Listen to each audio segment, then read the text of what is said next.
Esse é mais um antes e depois pra quem fala que lava louças não vale a pena, que lava louças não tira sujeira. Ó, gordura, queijo que derreteu, gordura de carne, queijo derretido. Vou pôr na função do dia a dia e mostro pra vocês daqui a pouco o resultado. Ó, tudo colocado sujo mesmo, tá vendo? Tudo muito sujo. Copo de vitamina com bastante aveia, whey, nada pré-limpo. Do jeito que tá sujo eu coloco na máquina. Isso aqui também ela se lava, então... E eu uso esse sabão aqui da Finish 3 em 1. Sempre coloco secante também, né? Mas eu uso esse sabão que é mais caro, mas é muito bom. E vou colocar na função 2h50. E é só esperar a mágica acontecer. Vamos ver o resultado.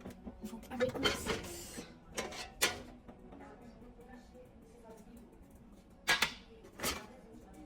Ainda tem um pouquinho de nada aqui, nessa.